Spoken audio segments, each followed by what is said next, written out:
Hello and welcome. My name is Domiko O. Cunningham, and I will be your instructor as we look at a little bit of an intro to Adobe InDesign. So, what is Adobe InDesign?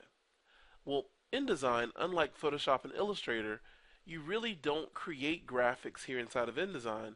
Inside of InDesign, your main goal is to lay your objects that you've created either in Photoshop or Illustrator or Flash out on your page. So InDesign is a page layout program. So one of the things we're going to look at today is actually how to lay out a flat book or just a book in general, um, and how to use our master pages here inside of InDesign so that we can make a seamless template that we can add images to and add text to and keep some of our core graphics in the same place. So we're going to kind of make a template that we'll be able to drop stuff in on top of, so we can keep the same spacing and things of that nature as we work with our flat book. So first thing, I'm going to come in here, and if this is the first time that you've used InDesign, then one thing you're going to fundamentally want to change is the units that InDesign measures in. Because currently right now, InDesign measures in a unit. It measures in a unit called picas. Now, picas are something that's very familiar to graphic designers, or layout artists, but for the masses of people out there that don't know the measurement of picas, it's probably going to be very daunting to understand how to measure out something if you're measuring it in picas. So to change that, what we're going to do is we're going to actually edit the preferences of InDesign so that it doesn't defaultly read in picas, but it defaultly reads in decimal inches. So to do that, I'm going to come here to edit. So I'm going to come to edit, preferences, and then let's go over here to units and increments and click that. So right here you'll say ruler units, and I want to change the horizontal as well as the vertical units, and I'm going to change them to inches and decimal, and then hit OK.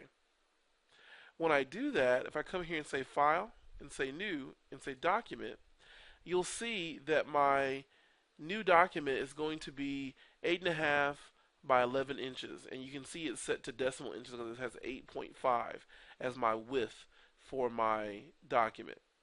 Well, one of the first things I want to do is I actually want to change this from a portrait orientation to a landscape orientation right here. Now, landscape is going to make it wider than it is tall.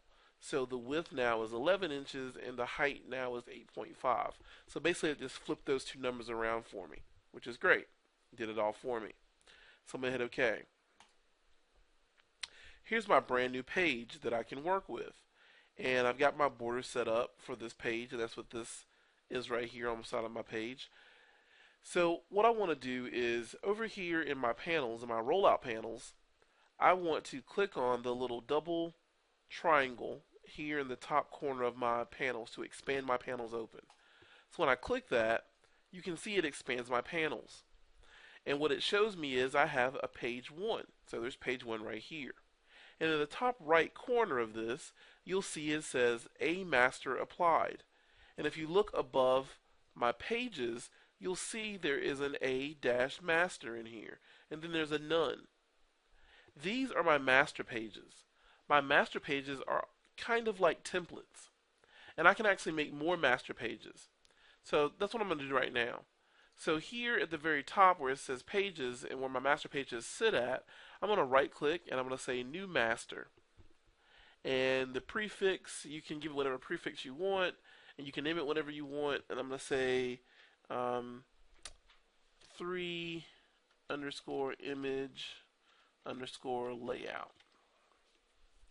And number of pages that are in this, I'm going to say there's 2 pages in this. And the orientation is going to be landscape, and everything else is fine. I'm going to hit OK. So what you see that it gives me, it makes me a brand new master page, and it gives me this B-3 underscore image layout. And this is the master page that I just made. So this master page that I'm making is going to apply to 2 pages as I apply this. So some things that I want to do. First of all, I'm going to come in here and I'm going to use my rectangle tool. and I want to draw just a color box at the very bottom. And right now there's no color in this box, so I'm going to come here into my fill, click on my fill color, and let's go over here to my swatches, and I'm just going to fill this with like a red. And there's my fill color. I'm going to go back and I'm going to get my selection tool, and I'm going to grab that, and I'm going to hold down the Alt key. The Alt key will let me duplicate my original object. So I'm going to hold Alt and drag it over there, and I've got the same graphic at the very bottom, and that's nice. I'm going to go ahead and hit T for my type tool, and I'm just going to click and drag out my type tool, and I'm going to say my flat book design. Alright, so this is my flat book design. I'm just going to shrink this down. Actually, right now I'm going to double click on this, and I'm going to select my text, and up at the very top, your toolbar and your properties are up here at the very top. So right here is my points. I'm going to change that to 18 point. Go back and get my selection tool. Just make my selection, my text box a little bit bigger so I can see my text. Whenever you see that red plus sign, that means that there's more text or overflow text that you either need to take out so that you can have enough space to display all of it, or you need to make your text box bigger so you can display all of your text. So I'm going to drag this down right about here and leave it there. And I'm going to hold Alt and make a copy of it and put one right over there. So everything's kind of lining up right now. And I'm going to duplicate this, hold down Alt, and just drag this over again. And over here, I'm going to put my phone number, which is 555 dash 555 dash 5554. Yes, that is actually my phone number. It's really so not my phone number. But I've got my phone number in here. I'm going to hold down the Alt key and drag this over. So I'm holding down Alt and left mouse click and drag, and it will make me a copy of it. And there's my copy, which is fantastic. And right now I'm going to hold down the Shift key and select all my text. I want to change, and yeah, it won't let me do that. Let's do this. So I want to come in here to type and font, and let's say Arial Rounded Bold. And when I do the bold, you can see that it doesn't, it's a bigger typeface, so I need to stretch out my text boxes. Alright, so I've got my images set up here on my master page. The next thing I'm going to do is I'm going to come in here and I'm going to use not an actual rectangle, but I'm going to use my frame tool. So I'm going to click this, or I can hit the F key. I'm going to click on this, get my frame tool, and I'm going to draw or drag out these frames. So on this side over here, I'm going to have these frames, and I'm going to hit the V key so I can get my selection tool. I'm just going to hold Shift and drag this from the corner, hold down the Alt key, and I'll drag out another copy of it. And let's just select all these guys. I'm going to pull these guys towards the center, and there's the center right there. And then on the other page over here, I'm going to hit F to get my frame tool back. And over here, I'm going to have one really big image, something like that, and then maybe 3 smaller images.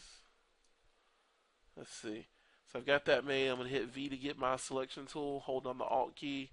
I'll drag out this one here, and this one right about here, and this one right there. So now I've got this. I'm going to select over all this. I've got this pretty nifty little layout on these 2 pages. So I've got those two pages done, and these are just my masters. So what this is going to do is it's going to give me a template. If I come back down here and click into my pages, so right here, you can see that this current page has the master A applied to it. I'm going to right click on this, and I'm going to actually, I'm not going to right click on that guy. I'm going to actually grab my master page and drag it on top of this page that I have in here. And when I do that, you can see that it gives me an exact copy of that master page. If I click on this one right here and drag this onto my page, see that? So these guys will actually update and give me my master page onto my object. Now, if I make another page here inside of InDesign, so I'm going to come down here to the bottom of my page panel and say New Page. If I go here to my new page over here, you can see that this is my left side page, and that's what my template looks like. This is my right side page, what my template looks like. So see that? And you can see it actually has the template that I saved, which is what I really wanted, right? And when you're using these master page templates, you can hold down the Control Shift and click on anything that was in the template, and it activates it live. And that way I can move it independently on this page. So if I wanted to add an image to this, I could actually add an image into this frame and keep the spacing and placement of things as I had them. Right? So that's honestly how you make a master page and how you can actually bring this stuff here into InDesign. What I'm going to do really quick before we leave is I'm going to add a couple of images to my page here inside of InDesign. So I've got a cat image. I'm just going to download this.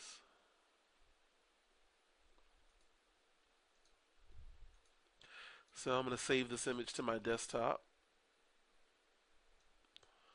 So save it to desktop. So to get that image here inside of InDesign, I'm going to just come and I can actually place something inside of my frame. So if I look at this, if I look at my layers, I've got these rectangles right here. And what I want to do is I want to add some stuff into this frame. So this frame is now active.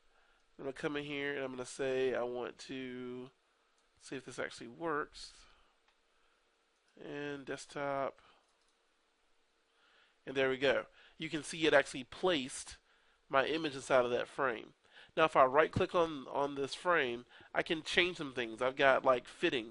I can say I want to, fit the frame to the content or fit the content to the frame.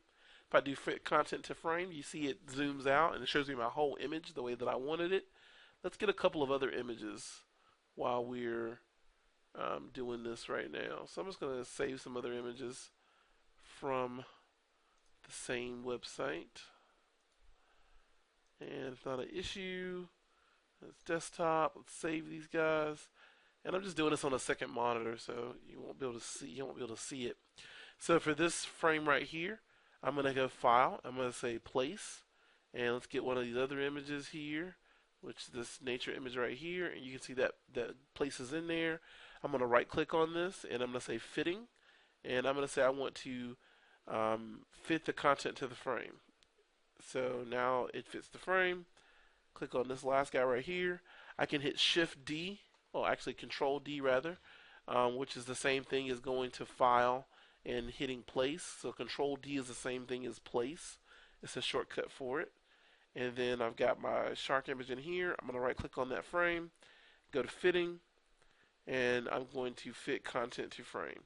And there it is. It is just that simple.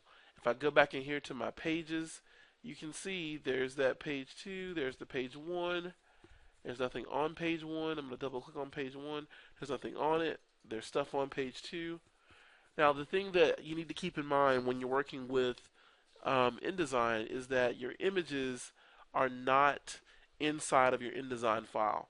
They're only links to your actual images. So you need to make sure that you keep your images as well as your InDesign file in the same places so that it can find those images next time you open up your InDesign file. Because if you move those images, then your InDesign file is not going to know where to look for them at, and it just won't show any of your images. So you want to make sure that you leave a path to your images that you're going to use inside of your layouts. Other than that, if you have any questions, comments, or concerns, you can always drop me an email. You can email me at, I thought I was going to give you my email address, but I'm not. You guys can check me out here again on YouTube, and when you have a chance, sit back and look at a couple of other videos that we have here on the page. And in a couple of weeks, we're going to actually be having a brand new website up, which is going to be the Phoenix Inceptions website, and it will still have a link to all the great tutorials that you found here on YouTube. And we're going to up the ante and actually have some, full figured out, fleshed out tutorials coming up on the new Phoenix site pretty soon. So stay tuned, and I hope you have a great week.